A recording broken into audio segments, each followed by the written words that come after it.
Ladies and gentlemen, welcome to Cast Dice, the podcast that explores the great big wild world of tabletop gaming that exists today.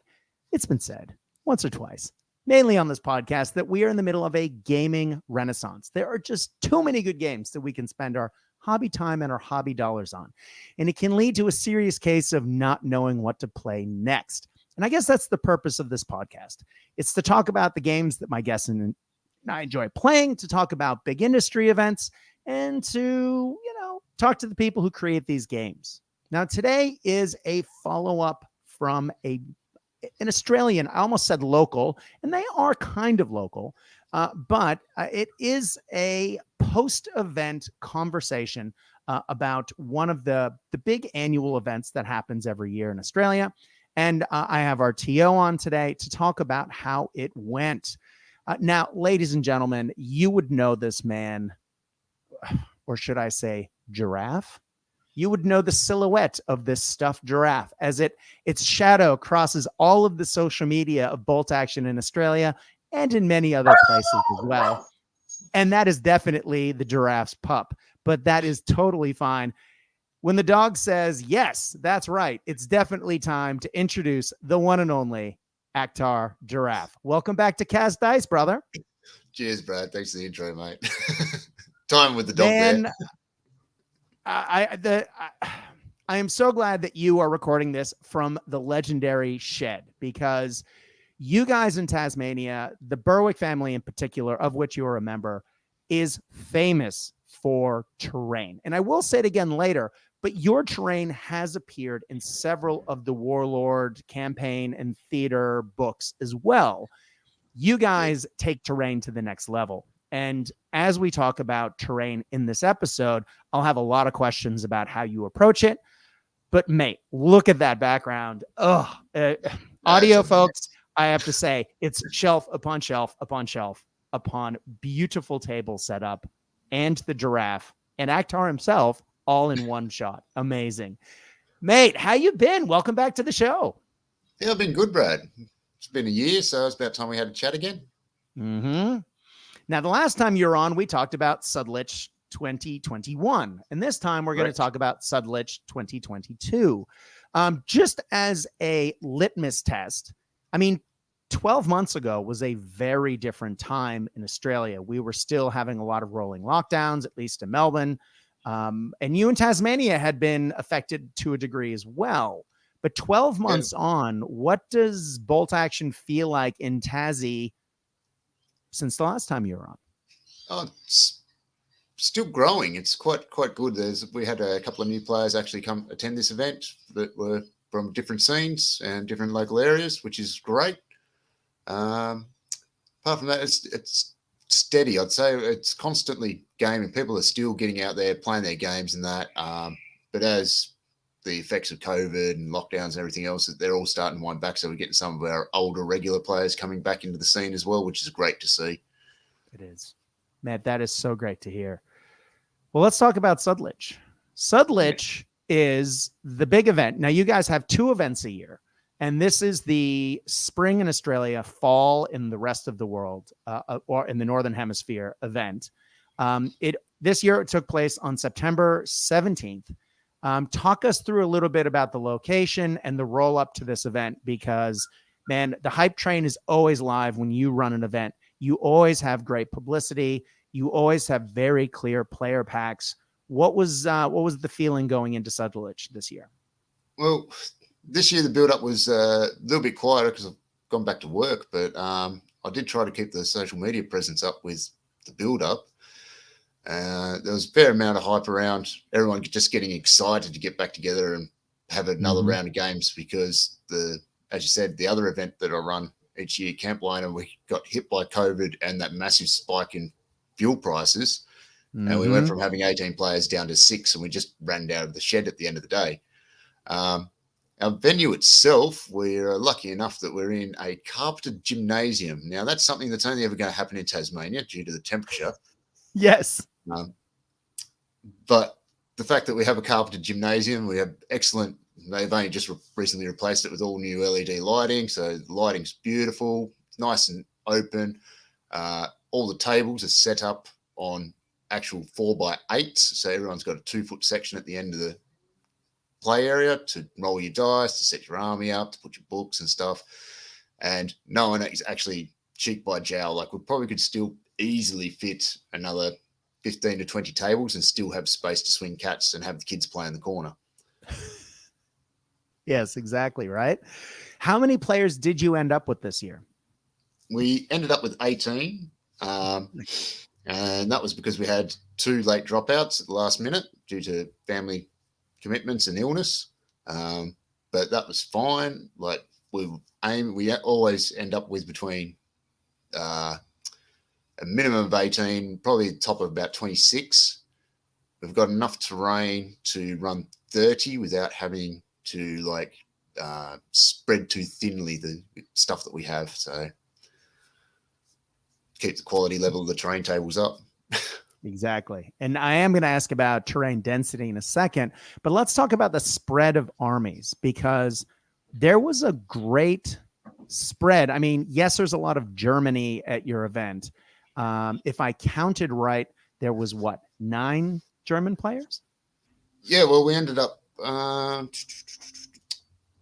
an even split of 9 on the Axis side and 9 Allied side, with Finland swapping over to being on the Allies instead, because they fall under my tournament rules as a minor nation, so they can play on either side, which just makes us keep that red on blue for the whole day.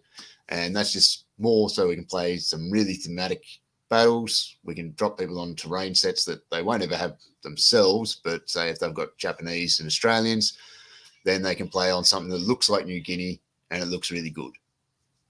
Mate, that is awesome. I love that you guys are able to do that. That is a level of infrastructure that, as a tournament organizer, I generally don't do, usually because I'm just trying to make sure that people are not playing people they played before. They're playing on new tables, and they're playing people who have had an equal win-loss point ratio. Yeah, well, that's the critical part when you are being a TO, is that the first round you have preset. You have some idea of what the people's armies are from vetting the lists. You then do matchups that are people from out of area or haven't played one another before. And if you've done a couple of years of TOing, like this was the 6th year of Operation Sudlicht. So we've got the background data of who's played who and when sitting there. So we can go, okay, these guys have never played one another. They've got armies that are in the same sort of theme. We've got a table set up that we can throw out, and they can play one another off on the first round. Also open up first round to grudge matches if people want to seriously play someone from their local scene that they haven't played for a while, and things like that. So we end up with a really good mix between early war forces and late war forces this year, which is good to see. And, well, including 2 partisan lists of the French resistance, which was very different to see. That was actually my next talking point. You had, as I said, you have a nice spread, but you have 3 Japanese players and you have 2 partisan players, things that armies you just generally don't see in Melbourne, although we're starting to see more Japanese players now. You had a Finn army. Of course, you have the smattering of US, Britain, Soviets, and a wall of Germany, but still, that is a great spread. That's really cool, man. Were the partisan lists similar? Because you can play them very different ways. One was running cavalry and some small squads and infiltration squad sort of things, was very different list. The other one ran the marquee list out of the US D-Day sectors. So it was running the 5-man inexperienced squad with a marksman. So he ended up with 4 or 5 snipers, I think, in his list. Whoa. Which was interesting. And I did end up playing him at the end because we had a couple of guys that had to go at the end of the day early. So I ended up playing against that list with the Norwegians. And, yeah, it's an interesting list. It's good. It's good to see something different. Definitely. Now, were there any other, I mean, you guys always have cool, interesting lists at your events. Were there other noteworthies? I know there was the last year we talked about the list that had all the AT guns and the artillery. What about this year? Anything jump out at you? We had probably what everybody thought was a really strong list was a double Weberwind list. came through. I saw that from in the pictures. Yep. Last Stand of Berlin, and everyone was concerned about whether or not that would be too tough. But we run 2 missions that are objective based, and if you've only got 3 infantry choices, you find it very hard to win the game. You may end up cleaning the other guy off, but you're probably only going to get a draw. So. Exactly right. And it was cool because both of the Whirlwinds looked great, and they had very different paint schemes, but they still both matched the theme of the army, and it looked really nice. Yes, it did. There's a lot of thought and effort goes into the lists and the armies that come to the event. We try to make it more of a hobby celebration to get everyone together. We've got people traveling even in our own state over 340 Ks to come play games for the day. So you try to make sure that everyone has a really good time. Everyone's got their best models that they can paint out, and it just really brings everybody up a level. And that's really been noticeable over the last few years, how much the painting level has increased. Absolutely.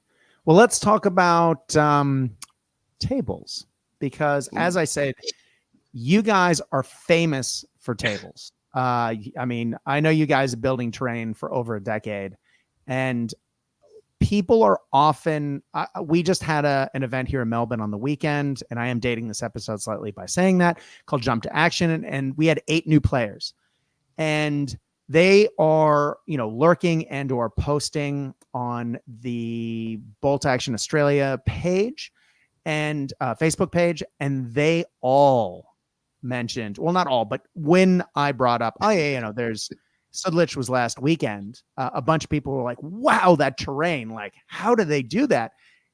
It's important that people remember that you guys have been doing this for a really long time, and you've built this collection up over time. And you are constantly innovating your technology and the strategies and techniques that you're using to make it look great and build upon what you already have. Yeah, well, it's about when you're building terrain, you need to think of it's sort of a triad of things. You want playability, survivability, and its functionality. Right. And you sort of got to make an equal balance of that. It needs to be easy to store. Try not to make too many great big pieces. I mean, we do have a lot of really big pieces of terrain now. Like some of the giant hills that people have seen the photos of the table layouts. But otherwise, most things will fit into a 50-litre tub is your aim. So then you can store it away somewhere. I mean, that's how I do it. The 50-liter tub is how I store all my terrain. But looking at some of your tables with those giant hills, I just look at them and go, I wish I could store that in my house. Let's talk about density, because I know that you guys like to have a nice variety of tabletops. So for this event, clearly you had 9 tables. Actually, I think you may have even had more. You had 10 tables. Yep, and you cycled through them. Yep. How important is it? I know you guys like to have a wide spread of terrain to cover different theaters, but how much do you factor in terrain density? Because I've been asked that recently as a TO, and I thought, okay, I like to spend a lot of time thinking about having a variety of terrain types and densities on different tables at an event so people get a nice variety. But you guys are the masters. So what are your thoughts on that? Every time you lay out a board, try to make it tell a story. So when people come and walk up to a table, to take the Stalingrad one sort of setup that we did this year, we had the oligarch's manor house blown up in the corner. We had the oil refinery on the side. We had the row of the peasants' huts lining the road, and just putting those sorts of elements together so then you can actually see what is trying to be foretold into it, and then you look at the functionality of it. Most of our tables end up with more terrain on it in the shed when we're setting them up, and then we go, and then we pull bits off. Yeah. Because it just makes it easier to go ham with laying everything out and making it look fantastic, and then look at the playability. Yeah. I ran a tabletop at Easter Front earlier this year at our Conquest event. that was a ruined city, and it was all set up as ruins on a ruined tabletop city tabletop mat.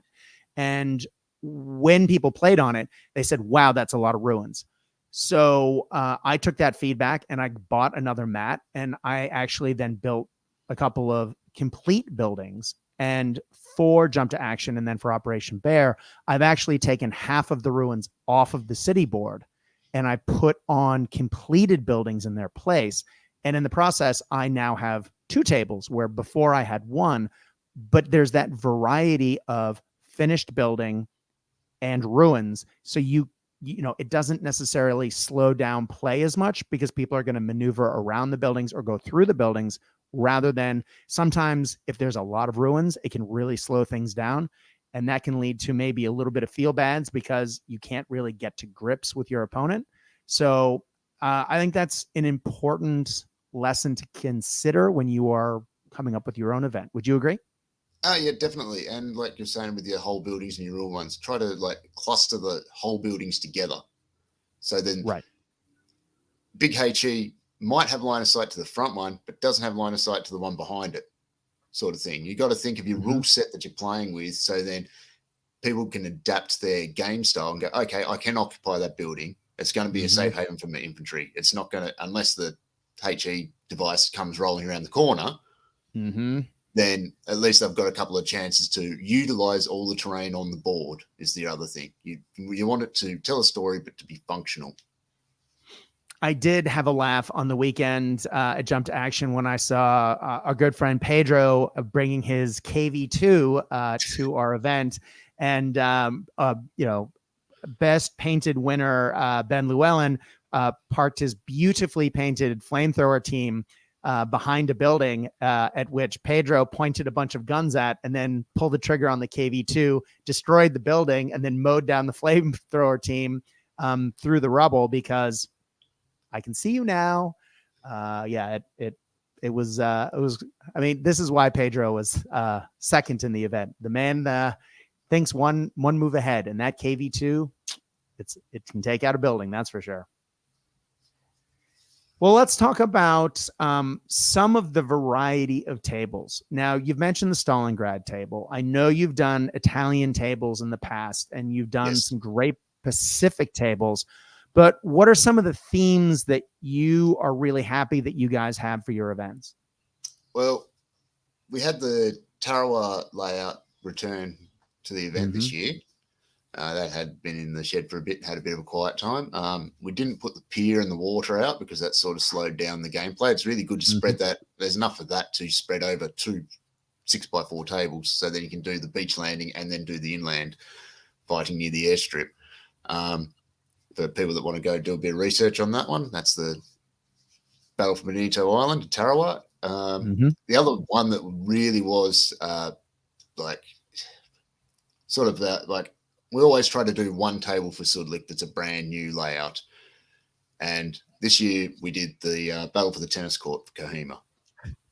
Now you have to explain that because not everyone in World War II, no matter how deep your knowledge of World War II, I should say, is familiar with the Battle of the Tennis Court.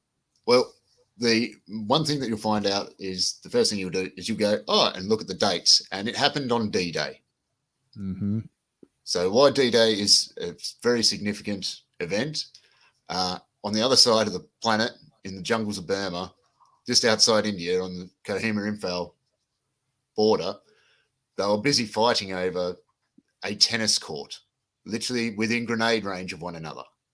And you look at some of the photos of this, they're fighting on the sides of a mountain where some English guys have built a garden and put a tennis court in, and they fought bitterly for 7 days across it.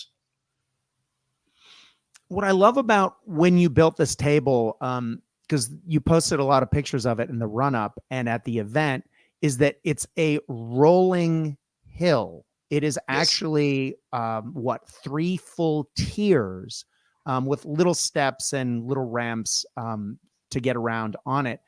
But it really does put you into that situation. The immersion on it is wonderful, more so than, you know, if you had a flat tabletop with the same buildings, the same tennis court, the same trees. just by having that 3 tiers of steps going up on the board, man, does it really, put you in that place. It is such a wonderful table. It's a project of passion for Howard Yowie, of course. We did a lot of research on it. Mm-hmm. Spent a lot of time looking at different photos and images from the parachute drops for the supplies and how they're all tangled in the trees. And if you keep digging around the internet, you'll find pictures of all the elements that are on there, from the Naga houses that are on fire to the bamboo bush and scrub that was in spots across it, because this fight happened at over 2,000 to 3,000 meters above sea level. Oh, wow. Is where they're fighting. That is on the side of the mountain. Yeah. Yeah. Exactly. So they're literally on the side of the hills in the middle of nowhere. And if the Allies hadn't stopped the Japanese there, then the road through to Imphal and into India was open. Yeah. Right on, man. I love the just the eye for detail that you guys put into these tables, just to actually represent what was there is it's such a wonderful touch. It's one of those things you can go and go, okay, I'm going to make some ruined rubbles for a random city, which is great, but go have a look, go find some 1940s pictures or even 1930s pictures of what was there beforehand, and then destroy it. So if you're looking at like France and Normandy, you look for the buildings that are whole to begin with that would have been there, and the 1920s structures and stuff like that. And then if you're going for something specific to make a real talking point, go have a look at one of the battles you really like. Find a building that you really enjoy. If you keep scrolling through, you'll keep finding different angles of it. Yeah, exactly. And that's the thing, just finding those little details to be able to tell the story for each battle. Like the Tunisian hills this time with the thank you, dogs.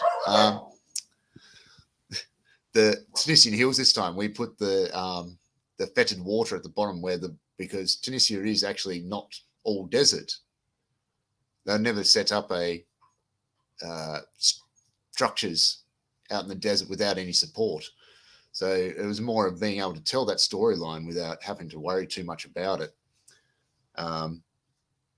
But also making sure that your playability is really good across the board. Then other ones like this year with the cobblestone streets, instead of building high for our cobblestone one, we went with a more low-lying level sort of setup. So we had craters, we had rubble piles, we had only a few whole buildings, and then we jammed a railway line down the centre. Yeah. And there's someone who decided to visit next door, according to the dogs, and I need to know about it. Yeah, exactly. There you go. Sounds like you're getting a package as well. The delivery man just came to my house as well. It's that magical time of day, I suppose.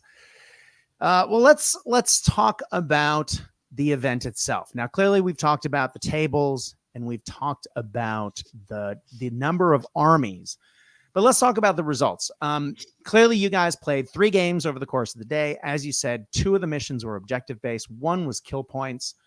But yes, let's talk about who did what. Who were the big notable players here? What were some of the big takeaways for you as the TO? Well, we do a scoring system out of 20, so 15 points for a win. Then there's 5 sub-objectives. So most expensive unit alive, enemies most expensive unit dead, your officer alive, their officer dead, and you've got a unit within 12 inches of the enemy's table edge is how to score your 20 points. And that is on top of winning the actual objective-based game or the kill point scenario that you're playing on the scenario. Damien Taylor was our outright winner and best ally with a force of the US Rangers, and it was closely behind the heels was Dennis Costa with his Axis with his Germans. And that wasn't the Whirlwind Army. German, sorry. He wasn't playing German. Sorry, he was playing Japanese. Dennis was. Yeah, there we go. That makes sense. Yeah, he was playing the Japanese force based on New Guinea, and he got to people come in and go, I really want to play the Australian Army on that table, sort of thing. And you get those sort of requests during the day, and you're like, yeah, no problem. And you try to shuffle people around to make that sort of stuff happen. Yeah. And then Malcolm was the best minor power with using his Finnish force, his continuation war Finns, and they played very well all day, seeing they were going up against the Axis forces, which is not normally their standard opponent. No, exactly. Now, in that case, am I correct that the Finn player was using a T-28? You're correct. Yes. There's nothing So like the big behemoth on the table yet. I always love seeing one of those in the tabletop. So on the day, I mean, as you were running through the missions, did you find any army that really just stood out and did well? I mean, clearly you have a top 3 who clearly did well. But was there sort of an army type that particularly did well for this, or was it just sort of a generalist spread that worked its way through? Is that question making sense? Yeah, your question makes sense. And I know what you mean by whether or not there was like a meta or a list that would play well. The trick that we find is that the terrain balances out the game. Yeah. This game, it really relies on having good terrain levels, being able to tell your story, as I said before, but also to be able to balance out the game itself.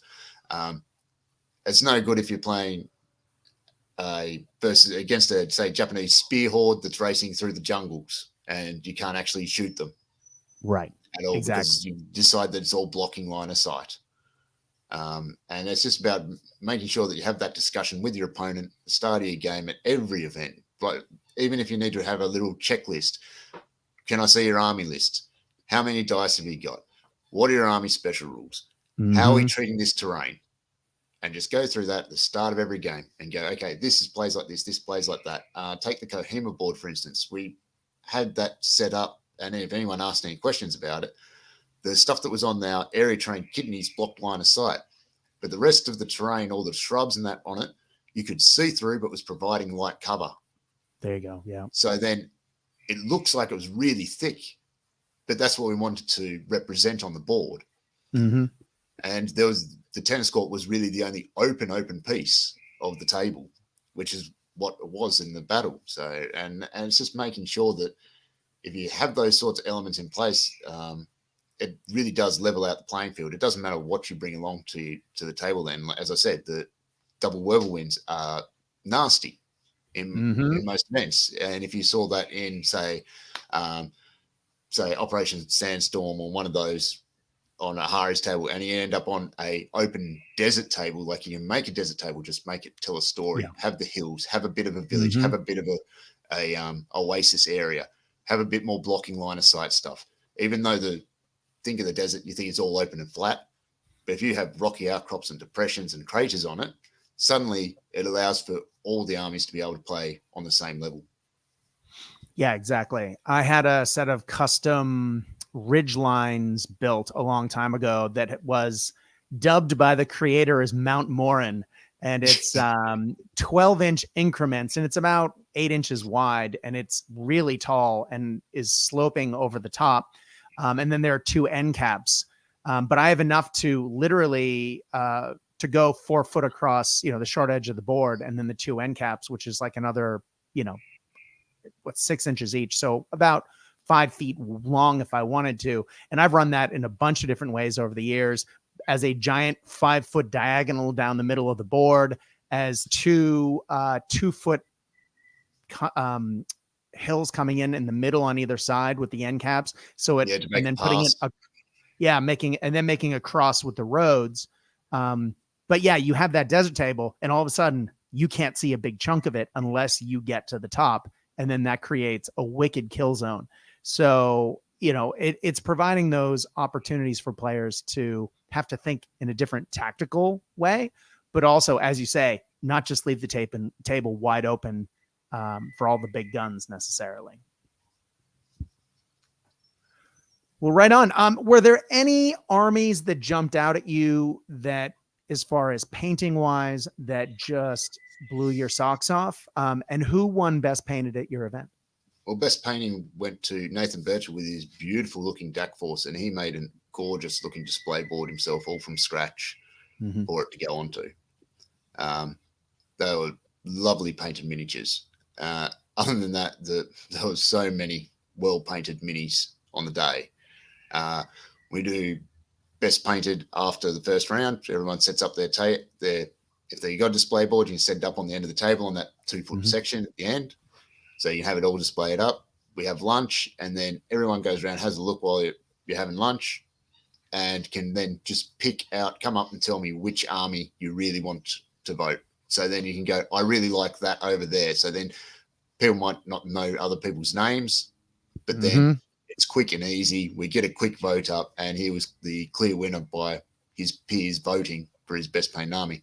Other ones, though, both the partisan forces, gorgeous looking, absolutely gorgeous. One just had to get his bases finished and probably would have won best painted if he had the bases done. He just ran out of time. He's one of those guys that likes to try to leave everything to the 9th hour to get done. Yeah. And it didn't matter whose force it was. Everything was painted really well to a degree. We had a couple of unpainted miniatures, and I'm thinking I might actually have to give out an award for bringing an unpainted miniature next year, because it's fairly rare that it happens. We don't force a painting standard. It's just that we just go, oh yeah, that's looking really cool. Your force looks good. Yeah. What are you thinking of doing with that when it comes to painting it? And you just try to build your community up in getting its techniques and stuff like that done. So yeah, man, exactly. As someone who played Partisans, I assure you, you can't wait till the last minute with all those different colors and all those models. But yeah, no, that hurts to get so close and not finish the bases. But yeah, we run something similar. Obviously, you want people who are new to the game, who may not have finished their army, to come, and join in. And you don't want to penalize them either. Yeah, well, it also encourages them to finish their army, to say, wow, that was fun. Let me actually finish this now. It can really break up the grind of having to finish an army. That said, we want people to play with painted stuff. At Jump, we had one player who's on our waiting list. We actually had a player drop the morning of. And so he had been building his army as if he was coming. And then because the day before I'd said, look, I can't guarantee a spot, real life stuff had come up and he hadn't finished the army. And I said, look, come on anyway. I'll give you one of my armies, which he did. And he had a great time. And he is back to building his army, his Canadians. And I'm looking forward to seeing them at Operation Bear. So it's going to be awesome. Recently, I was fortunate enough to have Richard Bright fly in from New South Wales. He was down Tassie for a bit, and we got a game in on the shed on the Kohima board, and we just used my forces that I've got here, and it's always written in the pack. And most TOs out there in Australia that I know will say, if you don't have an army, you're really keen, or you're building your force up, you want to play with the painted one, most just have a force, all 5 or 6 lying around. The addiction is strong, that's for certain. If I go through the ones that I haven't painted yet, well, yeah, that's a different story. Exactly. I got a couple of painted armies too. One or two. But Gorshin from one of our buddies over in Perth from the HMG podcast is going to be over, hopefully not too distant future. And he was like, so if I come over, do you have an army for me? I said, yes, I do. One or two. In fact, the last time you were in town, Acktar, we reenacted one of the great battles between G.I. Joe and Cobra, playing bolt action with my armies on the new jungle board. Yeah, we did. It was a great game, Brad. I was really appreciative of you to host me. I always extend the favor. You can always come down the shed.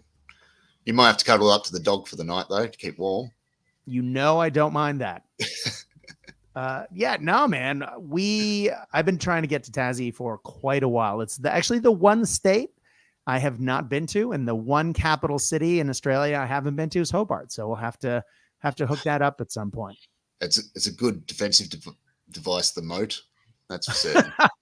It really is. It does stop a lot of you Victorians getting in. So yeah. Well, I had a couple of very dodgy experiences on giant ferries traveling from one part of Japan to another growing up. So I think I'll fly. Yeah. I'm sure the technology's come a long way since then, or my childhood memories may be amplified compared to what they were at the time. But I did go through a tropical storm on a ferry, and I have no intention of throwing up that much again in my life. So Just don't travel in winter, and as long as you don't mind going on like a turboprop -8 to fly in. So Is it weird that I'd prefer that to a ferry? Anyway, let's stop talking transportation here. Well, cool, man. Any big takeaways though for the future? Because clearly this is an annual event. Clearly you have Camp Liner in what, about 6 months March, from now? yeah, 6 months away. Yep. We try to break it up, like the TOs in Australia. We all try to spread our events out so we're not conflicting with one another. And it's critical because we are a smaller population. If we're in England, then it wouldn't matter at all, but we're not. Right. We don't have the massive gaming community because we don't have the population to do it. So takeaways from this event, support your sponsors, guys. Get out there and buy the stuff from them. And speaking of which, I'm going to hijack this and go, Vivid Knights of Dice, amazing bloke. You want something, he can make it for you. Amen. He has the Tabula Rasa range is amazing set of terrain, really good for like basic shells, getting out there and quickly building a table up with some basic terrain making techniques. May 40 Miniatures, Sander over there, all the way in the Netherlands. Excellent minis. Love Michael Percy as a sculptor, does great stuff. Also does some of the Great Escape Games sculpts.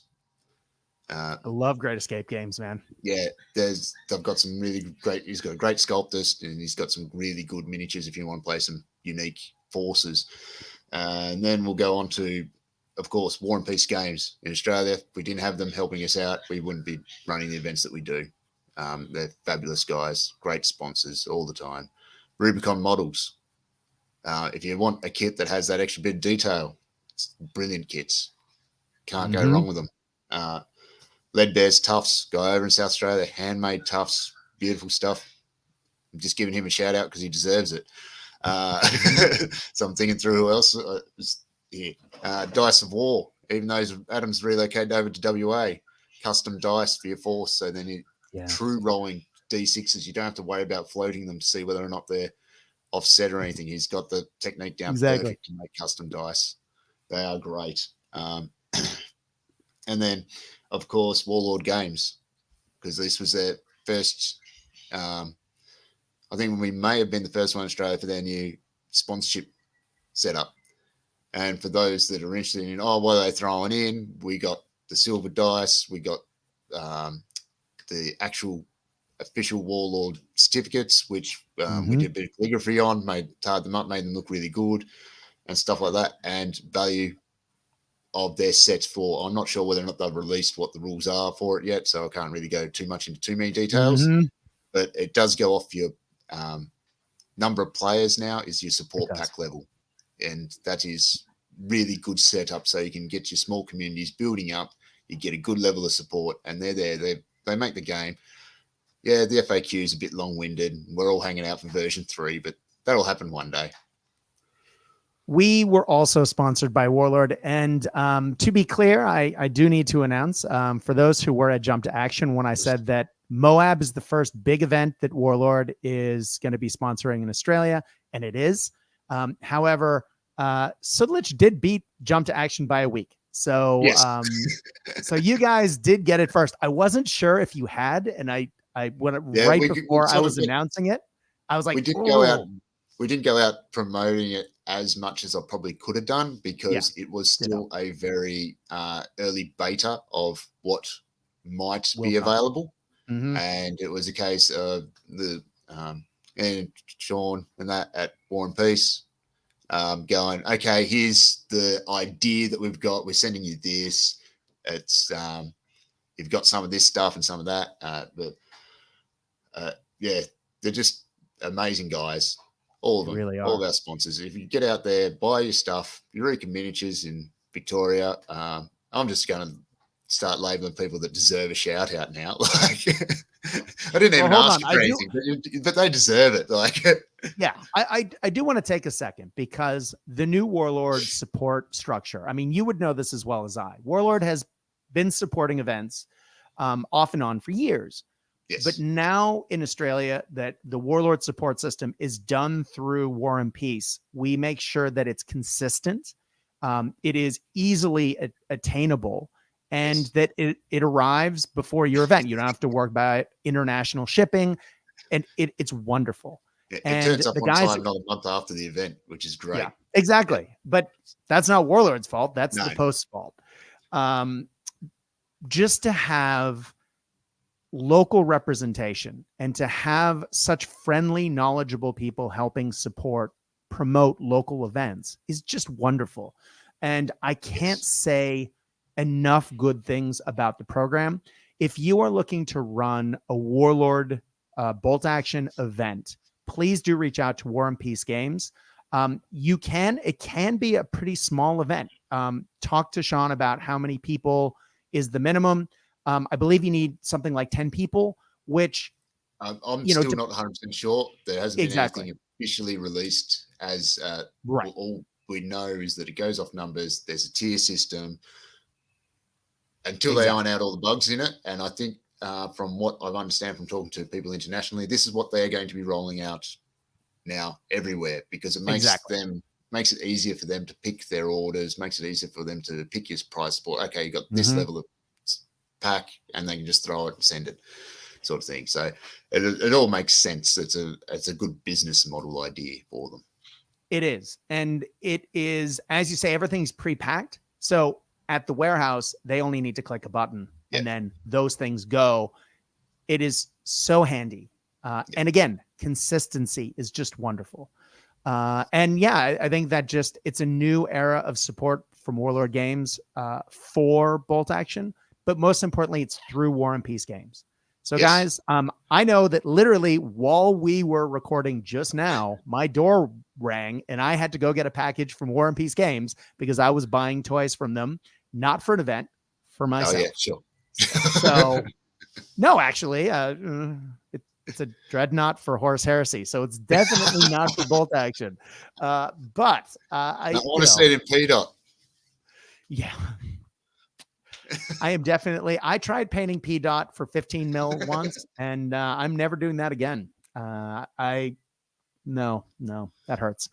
When I start talking about P dot camouflage on 15 millimeter models on a bolt action podcast, it may be time to call it a day, though. Acktar, thank you so much for coming on, brother.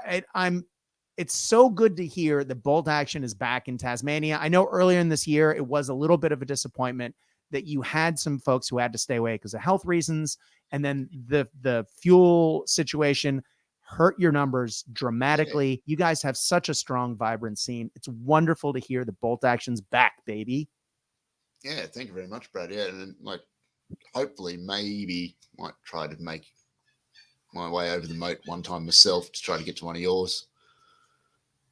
Do it. Just trying to get those social credit scores up with the wife first. The struggle's real. I earned all the points I needed to go to Moab, and then we had a catastrophic carpet problem that I'm still dealing with. So unfortunately, Moab is not in my future, but I'm hoping the points are still saved up for a future trip somewhere. Yes. March holiday in autumn to Tasmania. You know. There you go. Possibly that I have not been, but you and I also share we are both TOs that run our events in similar times of year because we are hard pressed into running Easter front on Easter. Go figure. We then need to have 6 months off that. So we tried this year. I had a couple of people ask why wasn't Operation Bear in September. One, we had a logistics problem of getting the venue, but also more importantly, I wasn't going to throw Victoria's largest event the week between Sudlicht and Moab. That would have been just a massive jerk move. So instead, we put a hard cap, smaller event because that way people, it was for people who weren't going to the other events. And we did explicitly say that in the advertising. But Bear will be running later this year. And it just means that you get some time if you're going to be jumping around between Victorian and Tasmanian events to paint Also, a new army twice a year. With the dates of Sudlicht, like its traditional date was in August, and we're probably going to go back to the August. We're deliberately moving it there for a bit so that we didn't clash with the Australian Artillery and Arm Museum. Mm-hmm. At the love the hat. Yep. Yeah, with their their great big day that they put on up there. So it was one of those things where we're still finalising the Australian scenes calendar, I should say. Like, we're trying to make sure that we get everything really well melded out for next year, so we've got a new TO group. If anyone's interested in knowing that we are all communicating with one another, we are trying to make sure that we're not stepping on one another's toes. It's a real important part for us, because if we can't put on a good show for you guys to be able to come along and play to, then there's no point in us running it. It's the players that make the event. It doesn't matter what your scene's like, doesn't matter what your terrain's like, doesn't matter what your armies are painted like. It's about getting you guys together, having a good time, rolling some dice, having a laugh at the stupidity of the fact that you're playing toy soldiers in your late 30s/40s. Exactly right. Exactly. 40s. Hopefully not. The old man moniker is starting to itch. But Acktar, brother, again, always a pleasure to see you. Clearly the pups in the background agreeing. But Nate, hopefully we see you in Melbourne soon and we get to play another game, and maybe even with your famous Norwegians. Yeah, maybe. Might have to bring the FJ next time around from May 40 Miniatures. Like, nice early War Force. So finally got some paint on them. And they look wonderful. Those models look great. So now to decide whether to build the Yppenburg airfield or the Gettysburg for the table for the terrain for them is the next question. Not Ibn Amal. I suppose that's too early in the war. For that's those Belgium. Miniatures. Yeah, that's Belgium. Got it. All right. Wrong. Well, ladies and gentlemen, thank you for listening to this episode of Cast Dice. As always, if you have any feedback for the show, please do go to the Cast Dice Facebook page and let us know if you enjoyed this episode, or if you would like to hear about another event or have us talk about another topic. It is really important that we give you what you want. So please do let us know if this is the content you're looking for. If you have not checked us out, please go to YouTube. You can listen to this episode and you can see pictures of the armies and tables that we talked about. And you can even see the elusive mug of one Acktar Giraffe. So you can find him on the street without looking for a little green giraffe. Ladies and gentlemen, when you are playing the games that we know and love, I hope that your dice roll hot. I hope your beverages are cold. But more than that, we in Cast Dice hope that you are having fun. Stay safe out there, guys. Good night.